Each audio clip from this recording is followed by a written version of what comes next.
আসসালামু আলাইকুম ওয়া রাহমাতুল্লাহি ওয়া বারাকাতুহু। তাহলে আল্লাহর উপরে ঈমানটার মূল গুরুত্বপূর্ণ পয়েন্ট হলো ফিল ইবাদা, ফিল উলুহিয়া। উলুহিয়াতের ক্ষেত্রে, ইবাদতের ক্ষেত্রে আল্লাহ রাব্বুল আলামিনের একত্ব। আমরা ইবাদতের পয়েন্ট পরে আলোচনা করব বিস্তারিত। ইবাদত কোনগুলা? যেগুলো একমাত্র আল্লাহ ছাড়া কারোর জন্য করা যায় না। ইবাদত আল্লাহ পাক আমাদেরকে বানাইছেনই ইবাদতের জন্য। ওয়ামা খালাকতুল জিন্না ওয়াল ইনসা ইল্লা লিয়াবুদুন, একমাত্র ইবাদতের জন্য। এই ইবাদত আল্লাহ ছাড়া কারোর জন্য করা যায় না। কিন্তু আমাদের সমাজে আমাদের ভাই বোনেরা ইবাদত কিছু আছে, ইবাদত বুঝে নাই। আবার কিছু ভাই বোন আছে যারা তাওহীদ বুঝে নাই। দুইটাতে সমস্যা। কিছু ভাই বোন আছে তাওহীদ বুঝে নাই, কিছু ভাই বোন আছে ইবাদত বুঝে নাই। তাওহীদ না বোঝার কারণে উনি মনে করে যে এগুলো আল্লাহর জন্যও করা যায়, অন্যের জন্যও করা যায়। আবার ইবাদত না বোঝার কারণে উনি মনে করতেছে আমি যে এটা করতেছি এটা তো ইবাদত না, এটা অন্য জিনিস। যেমন দোয়া, দোয়া আর দোয়া হুয়াল ইবাদাহ। নবী সাল্লাল্লাহু আলাইহি ওয়াসাল্লাম বলেছেন দোয়া একটা গুরুত্বপূর্ণ ইবাদত। আল্লাহ পাক কোরআনে কারিমে দোয়াকে ইবাদত বলছেন। ওয়া ক্বালা রাব্বুকুম উদউনি আস্তাজিব লাকুম ইন্নাল্লাযীনা ইস্তাকবিরুনা আন ইবাদাতি সায়াদখুলুনা জাহান্নামা দাখিরিন। আল্লাহ পাক বলেন যে তোমার রব তোমাদেরকে বলতেছেন উদউনি আস্তাজিব লাকুম, তোমরা দোয়া করো আমি আল্লাহ কবুল করব। এরপরে বলছেন ইন্নাল্লাযীনা ইস্তাকবিরুনা আন ইবাদাতি, যারা আমার ইবাদতের ক্ষেত্রে অহংকার করে, মানে আমার কাছে দোয়া করে না। দোয়াটাকে আল্লাহ বলছে ইবাদাতি, আমার ইবাদত। তাহলে দোয়া একটা গুরুত্বপূর্ণ ইবাদত। দোয়া মানে চাওয়া, মানে আমার বিপদ আপদ দূর করার জন্য বা আমার যে কোনো সমস্যা দূর করার জন্য চাওয়া, তারপর আমার কিছু লাগবে এটা চাওয়া, এগুলার নাম হলো দোয়া। এই দোয়া যেহেতু ইবাদত, তাহলে এটা একমাত্র আল্লাহর কাছে ছাড়া আর কোনো মাখলুকের কাছে চাওয়া যাবে না। কোনো নবী রাসূলের কাছেও চাওয়া যাবে না, কোনো ওলিয়া উলিয়ার কাছে চাওয়া যাবে না, কোনো জিনের কাছে চাওয়া যাবে না, কোনো ফেরেশতার কাছে চাওয়া যাবে না। কিন্তু এটাকে আমাদের এই দেশের অসংখ্য ভাই বোন ইবাদত হিসাবে বুঝে নেয়। দেখা গেছে তারা বিভিন্ন বাবার কাছে গিয়ে, বাবার দরবারে গিয়ে, জীবিত বাবার কাছে, মৃত বাবার কাছে তারা চাইতেছে যে বাবা আমি এই বিপদে আছি, সমস্যা আছে, আমার বিপদটা দূর করে দেন। তারপরে বলতেছে বাবা আমার তো অনেকদিন ছেলে মেয়ে হইতেছে না, আমার একটা ছেলে মেয়ে দেন।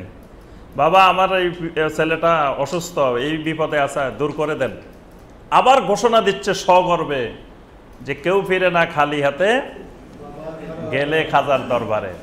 এখান থেকে কেউ খালি হাতে ফিরার সম্ভাবনা নাই। তার অর্থ কি? মানে এখানে চাইলে সব পাওয়া যায়, এখানে সব দিতে পারেন। এবং তারা নাম দিচ্ছেন খাজা। খাজা মানে দাতা। খাজা মানে যিনি খাজানা নিয়ে, ভান্ডার নিয়ে বসে থাকেন, যে আসে তাকে দিতে থাকেন। আল্লাহ পাক বলছে রাসূল আপনি বলে দেন আমার কাছে কোনো আল্লাহর খাজানা নাই, কোনো ভান্ডার নাই, আমি কারোরে চাইলে কিছু দিতে পারি না। সুতরাং দাতা হলেন, খাজা হলেন, খাজা হইল ফার্সি শব্দ, এটার আরবি শব্দ হলো মুতি। মুতি, মুতি মানে দাতা। ফরজ সালাতের পরে যে জিকিরগুলো আছে সেখানে একটা জিকির আছে। নবী সাল্লাল্লাহু আলাইহি সাল্লাম সবসময় ফরজ সালাতের পরে এই জিকিরটা করতেন। আল্লাহুম্মা লা মানিআ লিমা আতাইতা ওয়ালা মুতিয়া লিমা মানাতা ওয়ালা ইয়ানফাউ যাল জাদ্দি মিনকাল জাদ। ফরজ সালাতের পরে যে জিকির এখানে আছে যে আল্লাহুম্মা লা মানিআ লিমা আতাইতা, হে আল্লাহ আপনি যাকে দিবেন তাকে দুনিয়ার কেউ বাধা দিতে পারবে না। ওয়ালা মুতিয়া লিমা মানাতা, আপনি যাকে দিবেন না তাকে কোনো দাতা জমিনে নাই। ওয়ালা মুতিয়া মানে কোনো খাজা নাই। এই মুতিয়া হলো আরবি, আর ফার্সিতে হলো খাজা। অথচ এই দেশের লক্ষ লক্ষ মানুষ বিশ্বাস করে যে খাজা কিন্তু দিতে পারে। নাউজুবিল্লাহ। তাহলে মানুষগুলো কেন বিশ্বাস করতেছে, তারা আকীদায় গন্ডগোল কেন? দুইটা কারণ। একটা হলো তাওহীদ বুঝে নাই অথবা ইবাদত বুঝে নাই। তাওহীদ যদি বুঝতো তাহলে সে বুঝতো যে এটা তো ইবাদত, এটা আমার আল্লাহ ছাড়া কারোর জন্য করা যাবে না, এটা তাওহীদ। আমি তো তাওহীদে বিশ্বাসী। আর যদি ইবাদত বুঝতো তাহলে সে বলতো যে না ইবাদত করবো আল্লাহর, আবার ওনার কাছে কিসের ইবাদত, কিন্তু সে ইবাদত বুঝে নাই। তাহলে দোয়া একটা ইবাদত, এটা আল্লাহ ছাড়া কারো কাছে করা যায় না। কিন্তু আমাদের এই দেশের লক্ষ লক্ষ মানুষ আল্লাহ ছাড়া অন্যদের কাছে, ওলিয়া উলিয়ার কাছে, বুজুর্গদের কাছে দোয়া করে। অনেকে নবী সাল্লাল্লাহু আলাইহি সাল্লামের কাছে গিয়েও দোয়া করে। মদিনা যায় দোয়া করার উদ্দেশ্যে, রাসূলের কাছে চাওয়ার জন্য যায়। রাসূলের কাছে চাইলে রাসূল দিতে পারে, নাউযুবিল্লাহ। আল্লাহ ছাড়া আল্লাহর কোন নবী রাসূলও দিতে পারেন না। আচ্ছা, দোয়া একটা ইবাদত, সেজদা একটা গুরুত্বপূর্ণ ইবাদত। সেজদা, সালাতে আমরা সেজদা করি না, এটা একটা গুরুত্বপূর্ণ ইবাদত। এটা আল্লাহ ছাড়া কারো জন্য করা যায় না।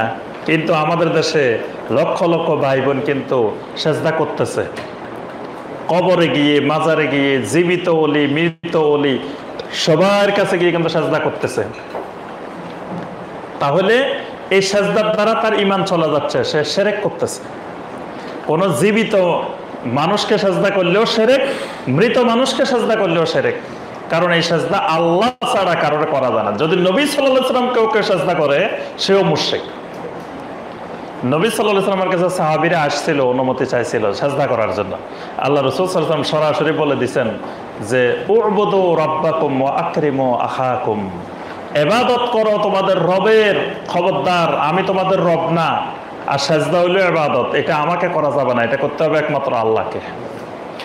আর আমাকে সম্মান করো, একরাম করো, আমি তোমাদের ভাই, আমি ভাই হিসাবে আমাকে সম্মান করো, কিন্তু আমাকে ইবাদত করা যাবে না। তাহলে ইবাদত, সেজদা একটা ইবাদত। এটা না বোঝার কারণে অসংখ্য মানুষের ঈমান নষ্ট হচ্ছে আমাদের দেশে। তারপরে আপনার মান্নত, মান্নত একটা গুরুত্বপূর্ণ ইবাদত। মান্নত তো আমরা সবাই বুঝি যে কোনো বিপদে, কোনো সমস্যা কিছুতে হয়েছে, আল্লাহ আমার বিপদটা উদ্ধার করেন, আমি আপনার রাস্তায় 1 লক্ষ টাকা দিব, মসজিদে 1000 টাকা দিব, 10,000 টাকা দিব, 10 দিন সিয়াম পালন করবো, 100 রাকাত নফল সালাত আদায় করবো। এগুলোর নাম হলো মান্নত। মান্নতও একটা ইবাদত, এটাও আল্লাহ ছাড়া কারোর জন্য করা যায় না। কিন্তু দেখবেন আমাদের দেশের ভাই বোনেরা যখনই বিপদে পড়ে, আল্লাহ আমার এই বিপদটা দূর করেন, আমি অমুক মাজারে গরু দিব, ছাগল দিব, খাসি দিব, মুরগি দিব, টাকা দিব, মোমবাতি দিব। কিন্তু বলে তো আল্লাহকে, বলে আল্লাহকে। ভালো করবো আল্লাহ, আল্লাহকে না দিই তাকে দিবেন কেন? তাকে দেওয়ার কারণ আছে। এখানে তার বিশ্বাস যে ওই ওলি যদি আল্লাহরে একটু বলি দে তাহলে আল্লাহ কাজটা করব। মানে তারও এখানে কিছু প্রভাব আছে। ওই ওলি যদি না বলে আল্লাহ করতেও পারে, নাও করতে পারে। আর যদি ওই অলির দোহাই দিয়ে আল্লাহর কাছে কই, তা আল্লাহ তো মানে ওই অলির এত পাওয়ার, ওই অলি অনেক সময় আল্লাহ থেকে জোর করিয়েও কিছু আদায় করতে পারে।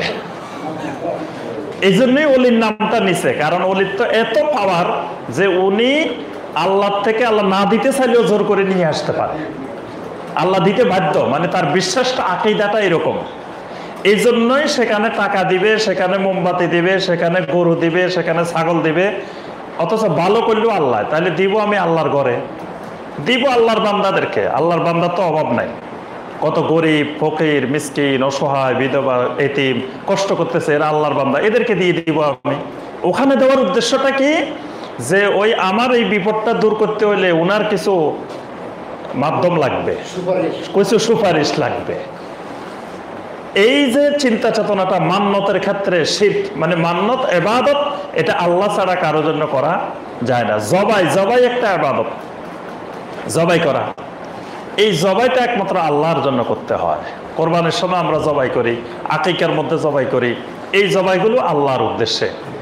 দেখা যায় আমাদের দেশে অনেকে গরু নিয়ে, খাসি নিয়ে, তারপর মহিষ নিয়ে টাকে টাকে রওনা দিছে আল্লাহর ওলির দরবারে, ওখানে নিয়ে এগুলা জবাই করব। তার অর্থ হলো জবাইটা একমাত্র আল্লাহর জন্য হয় নাই। ওই হুজুরের এখানে জবাই করলে হুজুর তো মরে গেছে, তাও হুজুরে দেখবো যে অমুকে 1000 গরু জবাই করছে এখানে, হুজুরে ওখানে বসি আল্লাহর সাথে এগুলোর ফয়সালা করব। মানে বিভিন্ন ধরনের চিন্তা চেতনা, শিরকি আকীদা সেখানে ঢুকে আছে। এই জাতীয় ইবাদত যা আছে এগুলো আল্লাহর জন্য নির্দিষ্ট করা, আর কারোর জন্য না করা। এই ভিত্তিতে যদি কেউ আল্লাহর উপরে ঈমান আনে, এটা হলো আল ঈমানু বিল্লাহ, আল্লাহ রাব্বুল আলামিনের উপরে ঈমান।